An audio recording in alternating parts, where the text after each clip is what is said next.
அஸ்ஸலாமு அலைக்கும் வரஹ்மத்துல்லாஹி வபரகாத்துஹு.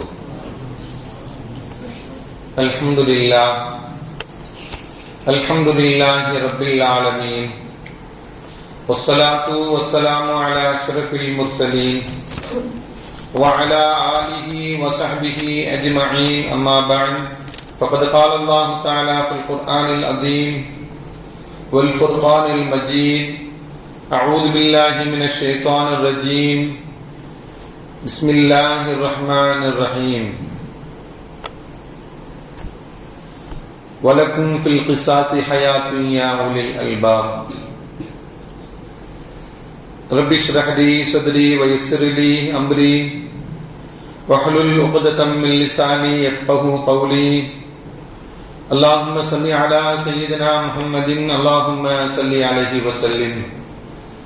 கண்ணியத்திற்கும் மரியாதைக்கும் உரிய அல்லாஹ்வின் நல்லடியார்களே, அருமையான சகோதர பெருமக்களே, அருமை நாயகம் ஹதரத் ஸல்லல்லாஹு அலைஹி வஸல்லம் உடைய நற்பாக்கியம் நிறைந்த நல்லும்மத்துமார்களே, அருமையான பெருமக்களே, எந்த விஷயத்தை கேட்க இருக்கிறோமோ அந்த விஷயத்தின்படி அமல் செய்யக்கூடிய பாக்கியத்தினையும், கேட்ட விஷயங்களை பிறருக்கு எத்தி வைக்கக்கூடிய பாக்கியத்தினையும் அல்லாஹ் நம் அனைவருக்கும் வழங்கிடுவானாக.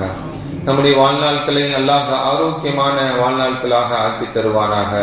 மருத்துவமனைகளுக்கு செல்லாத காலங்களாக ஆக்கி தருவானாக. மருத்துவமனை செலவினங்களிலிருந்து அல்லாஹ் நம் அனைவரையும் முழுமையான முறையில் பாதுகாப்பானாக.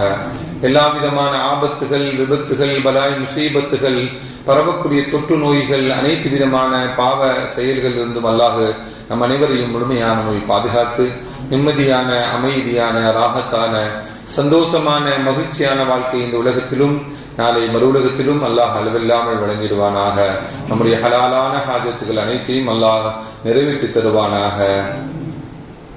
புனிதமான ரமலானை அடையக்கூடிய பாக்கியத்தினையும், புனிதமான லைலத்துல் கத்ருடைய இரவை அடையக்கூடிய நல்ல தௌஃபீக்கினையும் அல்லாஹ் நம் அனைவருக்கும் வழங்கிடுவானாக என்று இந்த நல்ல நேரத்தில் துஆ செய்து துவங்குகிறேன். அருமையானவர்களே,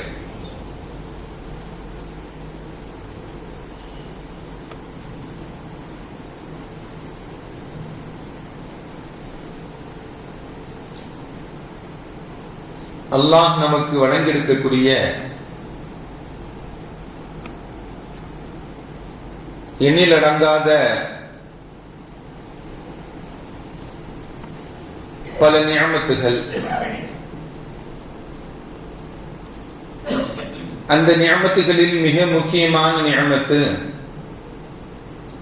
அல்லாஹ் நமக்கு வழங்கியிருக்கக்கூடிய பாதுகாப்பு அப்படிங்கிற பெரிய நிஅமத்து. ஷரியத்துடைய எல்லா சட்டங்களும் நம்மை பாதுகாப்பதற்காக வேண்டிதான் அல்லாஹ் நமக்கு அந்த சட்டங்களை எல்லாம் நமக்கு அருளி தந்துள்ளான். ஷரியத் நமக்கு வழங்கியிருக்கக்கூடிய சட்டத்திட்டங்கள் எல்லாம் இந்த மனித சமுதாயத்தினுடைய பாதுகாப்பு, அந்த மனித சமுதாயத்தினுடைய பாதுகாப்பில் முதன்மையாக இருப்பது மனிதனுடைய உயிர், அதனுடைய மனிதனுடைய உயிர் பாதுகாப்பு. ஒவ்வொரு பகுதிகளிலும் பார்க்கிறோம் சண்டைகளும் கலவரங்களும், ஒரு நாடு இன்னொரு நாட்டுக்கு மத்தியில போர் யுத்தங்களும்.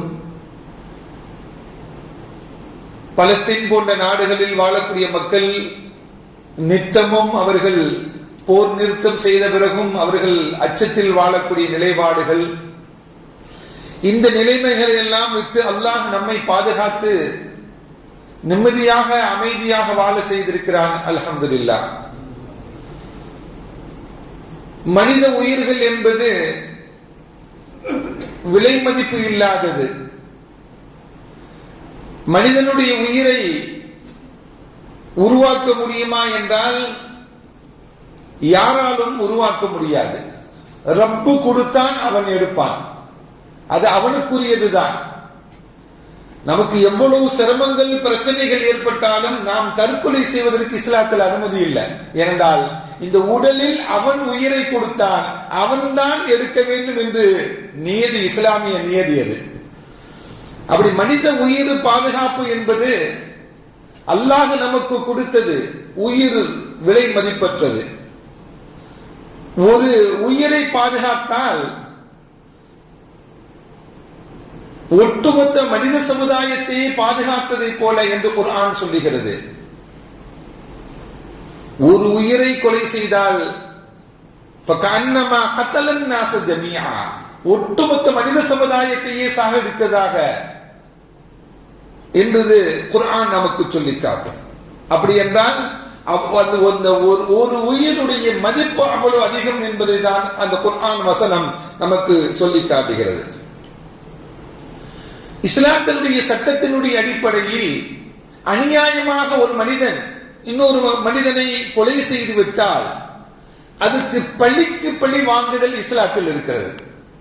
அநியாயமாக ஒரு உயிரை ஒரு மனிதன் எடுத்து விடுவான் என்றால் அதுக்கு பழிக்கு பழி தீர்ப்பது, அவனுடைய உயிரை எடுப்பதுதான் அந்த சட்டத்தை நிறைவேற்றுவதற்குண்டான நிலைப்பாடுகள். பழிக்கு பழி வாங்குவதுதான், அவனை கொலை செய்வதுதான் அது உண்டான நியதி என்பதை மார்க்கம் நமக்கு சொல்லி காட்டும். அதை அல்லாஹ் திருக்குர்ஆனிலே சொல்லும் பொழுது வலக்கும் ஃபில் கிஸாஸி ஹயாத்துன், பழிக்கு பழி வாங்குவதில் தான் வாழ்வு இருக்கிறது என்பது. அப்படி என்றால் அநியாயமாக ஒருவன் கொலை செய்துவிட்டு அவன் வாழ்ந்து கொண்டிருந்தால் அவன் பல உயிர்களை அநியாயமாக கொலை செய்து கொண்டே இருப்பான். பல உயிர்களை திரும்பவும் திரும்பவும் கொலை செய்து கொண்டே இருப்பான் அவன். அவனை கேட்பதற்கு நீதி இல்லாமல் நியாயம் இல்லாமல் ஆகிவிடும். அப்படி அநியாயமாக கொலை செய்தவனை அவனுடைய வாழ்க்கையை முடித்து விட்டால் அந்த அநியாயம் அதே போன்று பார்க்கக்கூடியவர்களுக்கு அதே போன்று அநியாயம் செய்யக்கூடாது என்பது ஒரு சட்ட அவனுடைய உள்ளங்களில் அது அந்த உணர்வை ஏற்படுத்தும் என்பதுதான் மார்க்கம் நமக்கு சொல்லித்தரக்கூடிய செய்திகள். அருமையான பெருமக்களே, இப்படி மனித உயிர் என்பது விலை மதிப்பற்றது. அதை பாதுகாத்து நடக்க வேண்டும். யாருடைய உயிரிலும் நாம் கை வைப்பதற்கு நமக்கு எந்த அதிகாரமும் கிடையாது என்பதுதான் நாம் நினைவில் வைத்துக் கொள்ள வேண்டும். அருமையான பெருமக்களே, எப்படி உயிர் பாதுகாப்போ அதே போல முஸ்லிம்களுடைய பொருளும் பாதுகாப்பாக இருக்க வேண்டும். முஸ்லிமுடைய பொருளை பாதுகாப்பதற்குண்டான சட்டங்களும் மார்க்கத்தில் ஷரியத்தில் இருக்கிறது. ஒரு மனிதனுடைய பொருளை, ஒரு மனிதனுடைய பொருளாதாரத்தை யாராவது அபகரித்துக் கொண்டால் அவனுக்கு என்ன தண்டனை? ஒரு மனிதனுடைய பொருளை ஒருவன் திருடிக் கொண்டான் என்றால் அவனுடைய கை தரிக்கப்பட வேண்டும், வெட்டப்பட வேண்டும் என்பதுதான் இஸ்லாமிய சட்டம். ஏனென்றால் அந்த கை அநியாயமாக இன்னொருடைய பொருளாதாரத்தை ஆக்கிரமித்துக் கொண்டது. அந்த கைதான் இன்னொரு மனிதனுடைய பொருளாதாரத்தை ஆக்கிரமித்துக் கொண்டது. ஆக்கிரமித்த கையையே துண்டித்து விட்டால் திரும்பவும் அவனால் ஆக்கிரமிக்க முடியாது என்பதுதான். இப்படி அநியாயமாக மற்றவருடைய பொருளை திருடுவதும் அபகரிப்பதும் இஸ்லாத்தில் கூடாது. அவருடைய கைகளில் வெட்டப்பட வேண்டும் என்பதுதான் இஸ்லாமிய சட்டங்களில் உள்ளது. அருமையான பெருமக்களே, நபிகள் நாயகம் ஸல்லல்லாஹு அலைஹி வஸல்லம் சொல்லுவாங்க, பொருளை பாதுகாப்பதற்காக வேண்டி ஒருவர் தன்னுடைய உயிரை நீத்து விட்டான் என்றால் அவன் ஷஹீதுடைய அந்தஸ்தை பெற்றவன் என்று நபிகள் நாயகம். மன் குத்தில தூன மாலிகி ஃபஹுவ ஷஹீதுன், யார் தன்னுடைய பொருளை பாதுகாப்பதற்காக வேண்டி தன்னுடைய உயிரையே போக்கிவிட்டான் என்றால், உயிரே இழந்து விட்டான் என்றால் அவன் ஷஹீதுடைய அந்தஸ்துக்கு அவன் மரணமாகி விட்டான் என்றுதான் என்று நபிகள் நாயகம் ஸல்லல்லாஹு அலைஹி வஸல்லம் சொன்னாங்க. அப்படி என்றால் மனித உயிர் அதுக்கு விலை மதிப்பு இல்லாதது. அதே போல முஸ்லிம்களுடைய பொருளாதாரமும் பாதுகாக்கப்பட வேண்டும். அதுவும் அநியாயமாக இன்னொருவனால் அபகரிக்கப்படக்கூடாது என்பதுதான் மார்க்கம் நமக்கு சொல்லித்தரக்கூடிய செய்திகளும் இந்த சட்டங்களும் நமக்கு சொல்லித்தரக்கூடிய பாடங்கள். அருமையான பெருமக்களே, அதே போல மனித உயிர், அதுக்கு அடுத்து மனிதனுடைய முஸ்லிம்களுடைய பொருளாதாரம், அதே போல முஸ்லிம்களுடைய கண்ணியம் அதுவும் உயர்ந்ததுதான். அந்த ஒரு மனிதனுடைய கண்ணியத்தை இன்னொருவர் பறிப்பதற்கு எந்த அனுமதியும் யாருக்கும் கிடையாது. அவரவர்களுக்குண்டான கண்ணியத்தை நாம் வணங்க வேண்டும் என்பதுதான். யாருடைய கண்ணியத்தையும் யாரும் பறிப்பதற்கு யாருக்கும் எந்த அதிகாரமும் கிடையாது. மார்க்கத்தில் அவதூறு கூறினால், இன்னொரு மனிதனை இட்டுக்கட்டி அவதூறு கூறினால் என்ன தண்டனை தெரியுமா? 80 கசையடி அடிக்க வேண்டும் என்று மார்க்கம் நமக்கு சொல்லித் தருகிறது. ஒரு ஆளை பத்தி அவதூறு கூறுனா என்ன தண்டனை? 80 கசையடி அளிக்க வேண்டும் என்று மார்க்கம் நமக்கு சொல்லி காட்டுகிறது. அப்படி என்றால் கண்ணியத்தை, இன்னொரு முஸ்லிமுடைய கண்ணியத்தை பாதுகாக்கக்கூடிய கடமை மற்ற ஒவ்வொருவருக்கும் இருக்கிறது. நம்முடைய கண்ணியத்தை மட்டும் பாதுகாப்பதல்ல, மற்ற மனிதனுடைய, முஸ்லிம்களுடைய கண்ணியத்தையும் பாதுகாப்புடைய கடமை மற்றவர்களுக்கும் இருக்கிறது என்பதை நாம் நினைவில் வைத்துக் கொள்ள வேண்டும். சில பேரு பட்டப்பெயர் சொல்லி கூப்பிடுவாங்க, புனைப்பெயரை பற்றி சொல்ல. சில ஊர்கள்ல பட்டப்பெயரை சொன்னாதான் குடும்பத்தினுடைய பெயரே தெரியும். அது வேற, அது அறிமுகமாகிக் கொள்வதற்கு. சில ஊர்ல பார்த்தா நீ எந்த குடும்பம்னு கேட்பாங்க. எந்த குடும்பம், அந்த குடும்பத்தினுடைய பெயர் சொன்னால் நீங்க இந்த குடும்பமா, இந்த வம்சமான்னு புரிந்து கொள்வார்கள். ஆனால் பட்டப்பெயர் அப்படிங்கிறது அவர்களை சுட்டி காட்டு, அவர்களை குத்தி காட்டுவதற்கும், அவர்களை இழிவாக கருதியும் பட்டப்பெயர் சொல்லக்கூடிய அதை மார்க்கம் கடுமையாக கண்டிக்கிறது. ஒலா தனாமது பில் அல்காப், நீங்கள் என்ன பண்ண, பட்டப்பெயர் சொல்லி அழைக்காதீர்கள். பட்டப்பெயர் என்பது இருக்கக்கூடிய பட்டப்பெயர் கூறி இழிவுபடுத்தக் கூடாது என்று மார்க்கம் குர்ஆன் நம்மை கடுமையாக கண்டிக்கிறது. அப்ப இழிவுபடுத்துவதற்காக வேண்டி பட்டப்பெயர்களை என்ன பண்ணக்கூடாது, உபயோகப்படுத்தக்கூடாது, பயன்படுத்தக்கூடாது. அப்படி என்றால் மற்றவருடைய கண்ணியத்தை குலைக்க கூடாது என்பதுதான். பட்டப்பெயர் கூடக்கூடாது அப்படிங்கிறது காரணம் என்ன? அவர்களுக்கு கண்ணியம் என்றால் அதை கண்ணியமாக சொல்லிக்கலாம். ஆனா அதை அவரை சொல்லி அவரை இழிவுபடுத்தக் கூடாது என்பதுதான் குர்ஆன் நமக்கு சொல்லி காட்டுகிறோம். அருமையான பெருமக்களே, அதே போல உயிர் பாதுகாப்பு, பொருளாதார பாதுகாப்பு, கண்ணியத்தை பாதுகாக்கிறது. இதை தாண்டி நமக்கு பாதுகாப்பு மார்க்கத்தில் நமக்கு இருக்கிறது. ஹஜ்ரத் இப்ராஹிம் அலைஹிஸ்ஸலாத்து வஸ்ஸலாம் அல்லாஹ்வுடைய கட்டளையை ஏற்று, அல்லாஹ்வுடைய சொல்லுக்கு கட்டுப்பட்டு, தான் பெற்றெடுத்த பிள்ளையையும் தன்னுடைய அருமை மனைவியையும் என்ன பண்ணாங்க, காபத்துல்லாஹ்ல விட்டுட்டு போனாங்க. நம்மளை விட்டுட்டு போக சொன்னா விட்டுட்டு போவோமா? உங்க மனைவியையும் பிள்ளையையும் யாருமே இல்லாத காட்டுல விட்டுட்டு போங்கன்னு சொன்னா சொல்லுவோமா? ஆனா ஹஜ்ரத் இப்ராஹிம் அலைஹிஸ்ஸலாம் அல்லாஹ்வுக்கு கட்டுப்பட்டு, அல்லாஹ்வுக்கு முழுமையாக வழிபட்டு, தன்னுடைய உயிருக்கு மேலாக நேசிக்கக்கூடிய மனைவியையும், நீண்ட காலம் கழித்து பிறந்த குழந்தையை கூட அல்லாஹ்வுக்கு கட்டுப்படுவதற்காக வேண்டி அல்லாஹ் கொடுத்த மனைவியையும் அல்லாஹ் கொடுத்த பிள்ளையையும் விட்டுட்டு போனாங்க. எங்க விட்டுட்டு போனாங்க?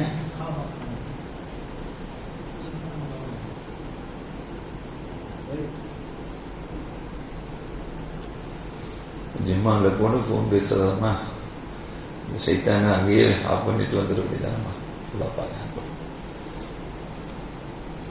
இப்படி அல்லாஹ்வுடைய கட்டளையை ஏற்று கட்டுப்பட்டு வாழ்ந்த ஹஜ்ரத் இப்ராஹிம் அலைஹிஸ்ஸலாத்து வஸ்ஸலாம் தன்னுடைய மகனையும் தன்னுடைய அருமை மனைவியையும் விட்டு காபத்துல்லாவை விட்டு சென்றார்கள். விட்டு துஆ செஞ்சுட்டு போனாங்க. ரப்பி ஜஅல்னி ஹாதல் பலத ஆமினா, யா அல்லாஹ் இந்த ஊரை பாதுகாப்பான ஊராக ஆக்குவாயாக, அச்சம் தீரக்கூடிய ஊராக ஆக்குவாயாக, பிரச்சனைகள் இல்லாத ஊராக ஆக்குவாயாக என்று அந்த ஊருக்காக வேண்டி துவா, பாதுகாப்பு தேடி துவா செஞ்சுட்டு போனாங்க. பாதுகாப்பு தேடி ஒன்று பாதுகாப்பை கேட்டாங்க. இரண்டாவது இந்த ஊரில் வசிக்கக்கூடியவர்களுக்கு உணவு தடையில்லாமல் கிடைப்பதற்கும் துவா செஞ்சுட்டு போறாங்க. ஒரு மனிதனுக்கு உணவு இருக்கிறது, ஆனால் பாதுகாப்பு இல்லை என்றால் நிம்மதியாக வாழ முடியாது. அவன் உணவில்லாமல் கூட வாழ்ந்து விடுவான், ஆனால் அச்சமில்லாமல் வாழ வேண்டும், பாதுகாப்பாக வாழ வேண்டும், நிம்மதியாக வாழ வேண்டும். அதனாலதான் முதல்ல ஹஜ்ரத் இப்ராஹிம் அலைஹிஸ்ஸலாம் அல்லாஹ்விடத்துல பலதன் ஆமினா, யா அல்லாஹ் அமைதியான ஊராக ஆக்குவாயாக, பாதுகாப்பான ஊராக ஆக்குவாயாக, அச்சம் தீர்த்த ஊராக ஆக்குவாயாக என்றெல்லாம் ஹஜ்ரத் இப்ராஹிம் அலைஹிஸ்ஸலாம் அந்த ஊருக்காக வேண்டி துஆ செய்துவிட்டு அதுக்கு பிறகு ரிஸ்க்குக்காக வேண்டி, உணவிற்காக வேண்டி பிரார்த்தனை செய்தார்கள் என்று குர்ஆன் நமக்கு சொல்லி காட்டுகிறது. அல்லாஹ் கூட குர்ஆன்ல இப்படி சொல்வான், மக்கமா நகரத்தை அல் பலதுல் அமீன், பாதுகாப்பான ஊருன்னு சொல்லுவாங்க. பலதுல் அமீன் பாதுகாப்பான ஊரு. இன்றும் யார் கஅபத்துல்லாஹ்க்கு உள்ளே நுழைந்து கொண்டார்களோ அவர்களுக்கு பாதுகாப்பு தான், யாரும் எதையும் செய்ய முடியாது. அங்கு அந்த ஹரமுடைய எல்லைக்கு உட்பட்ட பகுதிகளில் ஆடு மாடு மிருகங்கள் போனாலும் அதுக்கும் பாதுகாப்பு உண்டு, அதுக்கும் நிம்மதி உண்டு. அதை யாரும் எந்த தொந்தரவும் செய்ய முடியாது என்பது குர்ஆன் சொல்லக்கூடிய நியதி. அது உலகத்திலேயே ஒரு நகரம் இருக்கும் என்றால் அது காபத்துல்லாவில் இருக்கக்கூடிய மக்கமா நகரம் எப்படிப்பட்டது? பாதுகாப்பான நகரம் என்று குர்ஆன் நமக்கு சொல்லி தருகிறது. வமன் தகலஹு கான ஆமினா, யார் உள்ளே நுழைந்து விட்டாரோ அவர் பாதுகாப்பானவராக ஆகிவிடுவார், நிம்மதி பெற்றவராக ஆகிவிடுவார், அச்சம் தீர்ந்தவராக ஆகிவிடுவார் என்றெல்லாம் குர்ஆன் புனிதமான காபத்துல்லா இருக்கக்கூடிய மக்கமா நகரை பார்த்து சொல்லித் தருகிறது. அருமையான பெருமக்களே, இப்படி அச்சமற்ற வாழ்க்கை என்பது மனிதனுக்கு தேவையான ஒன்று என்பதை நாம் நினைவில் வைத்துக் கொள்ள வேண்டும். அருமையான பெருமக்களே, அதே போல நபிகள் நாயகம் ஸல்லல்லாஹு அலைஹி வஸல்லம் அவர்கள் அதிகமாக துஆ செய்வாங்க. அல்லாஹும்ம ஆமின் ரவ்ஆத், அல்லாஹும்ம ஆமின் ரவ்ஆத் என்று நபிகள் நாயகம் ஸல்லல்லாஹு அலைஹி வஸல்லம் சொல்லுவாங்க. அதிகமாக துஆ செய்வாங்க. எல்லா விதமான அச்சத்திலிருந்தும் எல்லா விதமான பயத்திலிருந்தும் பாதுகாப்பை வழங்கிடுவாயாக என்று ஸல்லல்லாஹு அலைஹி வஸல்லம் அதிகமாக துஆ செஞ்சிருக்கிறாங்க. எல்லா விதமான அச்சங்களிலிருந்தும் எல்லா விதமான பயங்களிலிருந்தும் யா அல்லாஹ் பாதுகாப்பை வழங்குவாயாக என்று அதிகமாக நபிகள் நாயகம் ஸல்லல்லாஹு அலைஹி வஸல்லம் அவர்கள் பாதுகாப்பு தேடி அதிகமாக செய்த துஆக்களில் இதுவும் ஒன்று என்பதை நாம் நினைவில் வைத்துக் கொள்ள வேண்டும். ஒவ்வொரு மாசமும் பிறையை பார்க்கணும் ஒரு துஆ இருக்கு, ஸல்லல்லாஹு அலைஹி வஸல்லம் கற்றுக் கொடுத்திருக்காங்க. என்ன துஆன்னு சொல்லி எல்லாத்தையும் கேட்டாங்க. தெரியுமா அப்படின்னா தெரியலாம், தெரியாமலும் இருக்கலாம். ஆனால் நபிகள் நாயகம் ஸல்லல்லாஹு அலைஹி வஸல்லம் முதல் பிறையை பார்த்தவுடன், தலைப்பிறையை பார்த்தவுடன் ஒரு துஆவை ஓதுவார்கள். என்ன துஆ தெரியுமா? அல்லாஹும்ம அஹில்லஹு அலைனா பில் அம்னி வல் ஈமான் வஸ்ஸலாமத்தி வல் இஸ்லாம் வத்தௌஃபீக் பிமா துஹிப்பு வ தர்லா வ ரப்பி வ ரப்புக்கல்லாஹ். இந்த துஆவை நபிகள் நாயகம் ஸல்லல்லாஹு அலைஹி வஸல்லம் முதல் பிறையை பார்த்தவுடன் ஓதக்கூடிய துஆ. என்ன இந்த துஆ சொல்லக்கூடிய பொருள் என்ன? யா அல்லாஹ், இந்த தலைப்பிறை இருக்கிறது அல்லவா, இந்த தலைப்பிறையை முதல் பிறையை அமைதியான ஈமானுடைய பாதுகாப்பை தரும்படியான பிறையாக ஆக்குவாயாக, ஈமானுடைய பாதுகாப்பை தரக்கூடிய பிறையாக ஆக்குவாயாக என்று ஒவ்வொரு மாதமும் ஸல்லல்லாஹு அலைஹி வஸல்லம் தலைப்பிறையை பார்த்தவுடன் இந்த துஆவை ஓதுவாங்க. ஓதுவதற்கும் இந்த உம்மத்திற்கு கற்றுக் கொடுத்திருக்கிறார்கள். அப்படி என்றால் நாமும் பாதுகாப்பு அல்லாஹ்விடத்தில் தேடிக்கொள்ள வேண்டும் என்பதுதான் இந்த ஹதீஸ், இந்த துஆ நமக்கு சொல்லித் தரக்கூடிய பாடம். அருமையான பெருமக்களே, ஸல்லல்லாஹு அலைஹி வஸல்லம் அவங்க மக்காவில் வாழ்ந்த அந்த 13 வருட காலங்கள், நுபுவத்திற்கு பிறகு வயது 40 வயதிலிருந்து 52 53 வயது வரையும் நபிகள் நாயகம் ஸல்லல்லாஹு அலைஹி வஸல்லம் அவர்கள் கடுமையான சிரமப்படத்தான் செஞ்சாங்க. உணவில்லாத நாட்கள் உண்டு ஸல்லல்லாஹு அலைஹி வஸல்லம் வாழ்க்கையில். இலைதழைகளை சாப்பிட்டு, சாதாரண ரோட்ல இருக்குல்ல இலைதழைகளை சாப்பிட்டு வாழ்ந்த நாட்களும் நபிகள் நாயகம் ஸல்லல்லாஹு அலைஹி வஸல்லத்துக்கு உண்டு. உயிருக்கு எப்பொழுது வேண்டுமானாலும் ஆபத்து ஏற்படலாம் என்ற அச்சுறுத்தக்கூடிய சூழ்நிலைகள் உண்டு. உயிருக்கு கடுமையான சோதனை ஏற்பட்ட நேரத்தில் தான் அல்லாஹ் மக்காவிலிருந்து மதீனாவுக்கு ஹிஜ்ரத் செய்கிறான். தலைக்கு விலை பேசி முடித்த பிறகுதான் அங்கிருந்து அல்லாஹ் அவர்களை மதீனாவுக்கு ஹிஜ்ரத் செய்ய வைத்தான். அவ்வளவு கடுமையான அச்சுறுத்தலான நிலையிலையும் ஆபத்தான நிலையில் நபிகள் நாயகம் ஸல்லல்லாஹு அலைஹி வஸல்லம் வாழ்ந்தாங்க. நபிகள் நாயகம் ஸல்லல்லாஹு அலைஹி வஸல்லம் சொல்வாங்க, உഖ்பித்து பில்லாஹி வமா யகாஃபு அஹதன், நான் அச்சப்பட்டு வாழ்ந்ததை போல எந்த ஒருவரும் அச்சப்பட்டு வாழ்ந்திருக்க முடியாது. உதனீது பில்லாஹி வலா யுதன் அஹதன், நான் சிரமப்பட்டதை போல, நான் கஷ்டப்பட்டதை போல, நான் நோவினைப்பட்டதை போல எந்த ஒருவரும் நான் சிரமப்பட்டு இருக்க முடியாது. அந்த அளவுக்கு நான் சிரமப்பட்டு இருக்கிறேன், நான் அச்சமாக வாழ்ந்திருக்கிறேன் என்று நபிகள் நாயகம் ஸல்லல்லாஹு அலைஹி வஸல்லம் மக்காவில் வாழ்ந்த காலத்தை பற்றி நமக்கு சொல்லித் தருவாங்க. அருமையான பெருமக்களே, இப்படி பாதுகாப்பு என்பது மனிதனுடைய வாழ்க்கையில் மிக முக்கியமானது. அந்த பாதுகாப்பை அல்லாஹ்விடத்தில் கேட்க வேண்டும் என்பதுதான். அருமையான பெருமக்களே, இமாம் ராஜி ரஹ்மத்துல்லாஹி அலைஹி அவர்கள் தஃப்சீர் ராஸியை எழுதிய இமாம் ராஸி ரஹ்மத்துல்லாஹி அலைஹி அவர்கள் இப்படி சொல்லுவார்கள். ஒரு இமாமுடைய கருத்தை பற்றி இப்படி சொல்வாங்க, அம்னு பெரியதா ஆஃபியத்து பெரியதா? பாதுகாப்பு பெரியதா ஆஃபியத்து பெரியதா? எது சிறந்தது? ஒரு மனிதனுடைய வாழ்க்கையில் ஆரோக்கியம் சிறந்ததா, ஒரு மனிதனுடைய வாழ்க்கையில் பாதுகாப்பு சிறந்ததா? அப்படின்னா ஆஃபியத்து, அவனுடைய ஆரோக்கியத்தை விட அவனுக்கு பாதுகாப்பு தான் சிறந்தது என்று இமாம் ராஸி ரஹ்மத்துல்லாஹி அலைஹி தன்னுடைய கிதாபில் சொல்வான். அப்படி என்ன? ஒரு மனிதன் நோய்வாய்ப்பட்டிருந்தான் என்றால் அவனால் எதை வேண்டுமானாலும் செய்து கொள்ள முடியும். ஆனா பயத்துடன் வாழ்ந்து கொண்டிருந்தான் என்றால் எந்த காரியத்தையும் அவனால் செய்ய முடியாது. எந்த காரியத்தையும் அவனால் செய்ய முடியாது. நோய்வாய்ப்பட்டு எது வேண்டுமானாலும் செய்து கொள்ள முடியும். அதற்கு உதாரணமாக ஒரு ஆடு இருக்கிறது அல்லது ஒரு மாடு இருக்கிறது.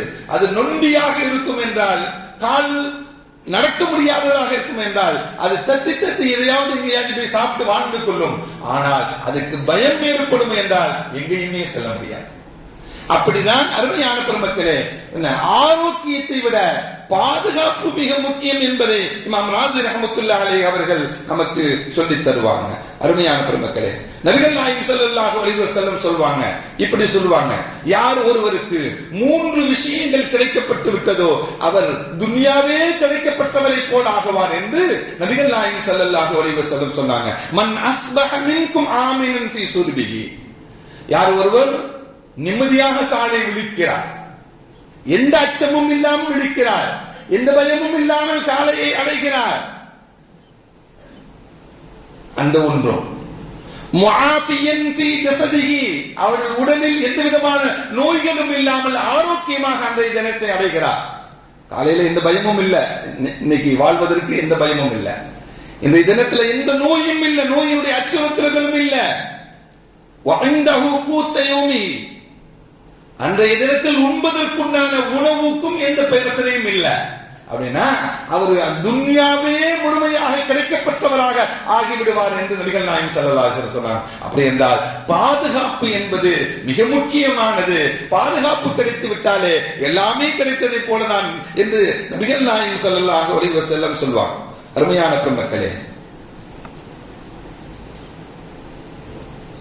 சில குழப்பங்களும் சில பிரச்சனைகளும் சஹாபாக்களுடைய காலங்களிலே ஆரம்பித்தது.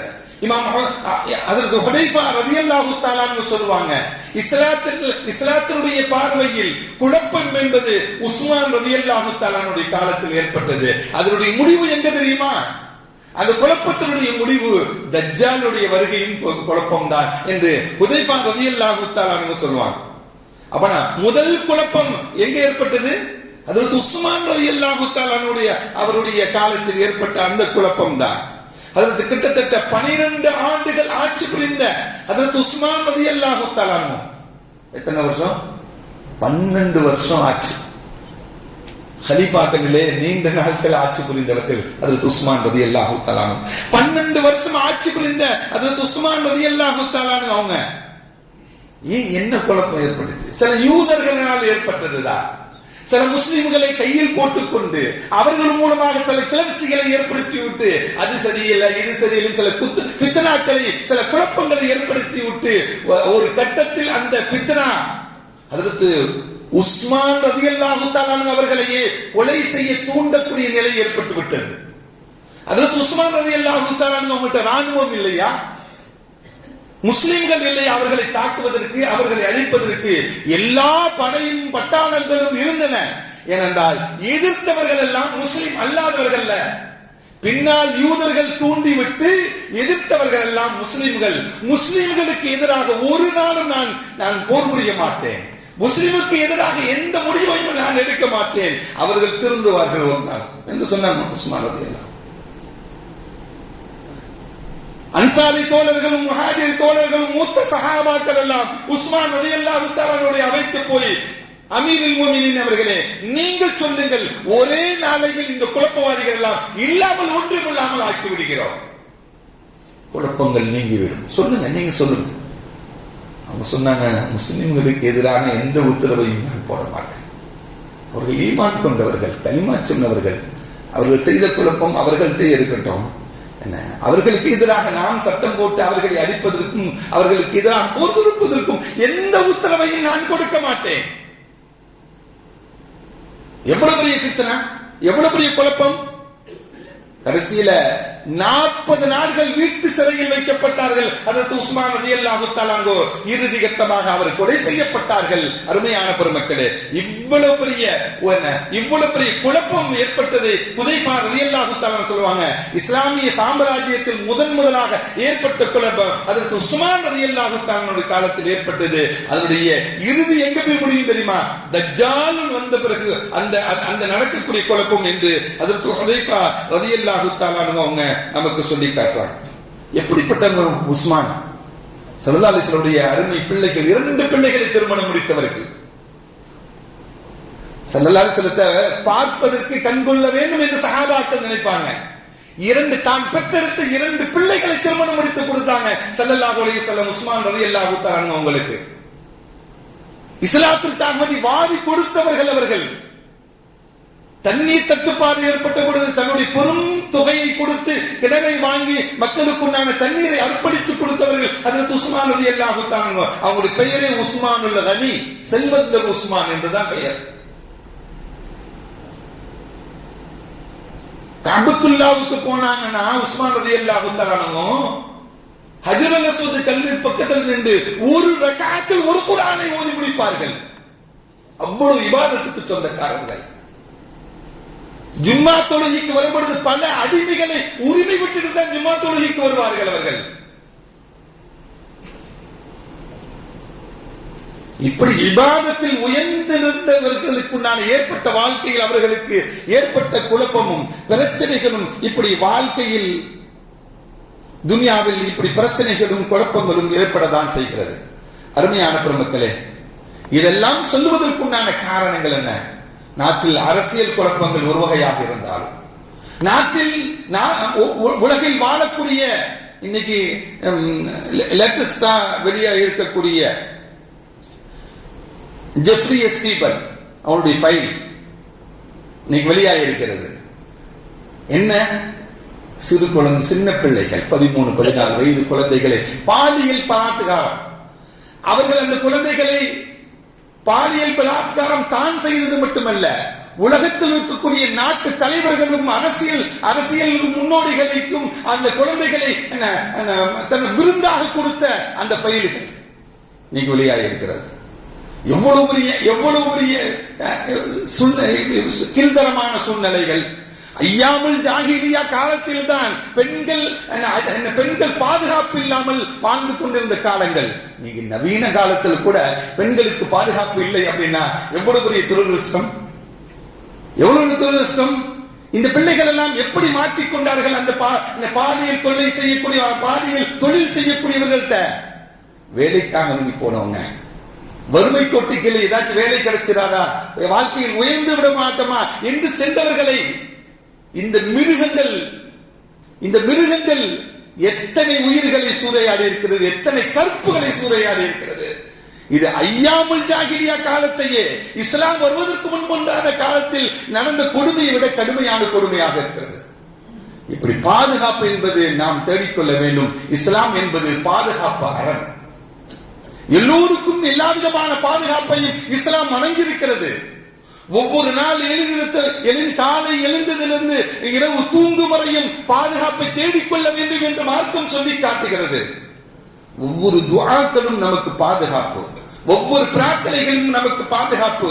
எல்லா காரியங்களையும் அல்லாஹ்வை முன்னிறுத்தி அல்லாஹ்வுடைய திருப்பெயரை சொல்லி நாம் அந்த காரியங்களை தொடக்கும் போது அல்லாஹ் நமக்கு உறுதுணையாக இருப்பார். அல்லாஹ்வுடைய புறத்திலிருந்து நமக்கு அந்த பாதுகாப்புகள் கிடைக்கும். அதை நமக்கு மட்டுமல்ல, நம்முடைய பெண்களுக்கும் நம்முடைய குழந்தைகளுக்கும் நாம் சொல்லிக் கொடுக்க வேண்டும். நாம் எத்தனை பேர்களுக்கு நாம் சொல்லிக் கொடுக்கிறோம்? நாம் எத்தனை பேருக்கு இரவு தூங்கக்கூடிய சமயத்தில் ஓதக்கூடிய துஆக்களை நாம் ஓதிவிட்டு தூங்குகிறோம்?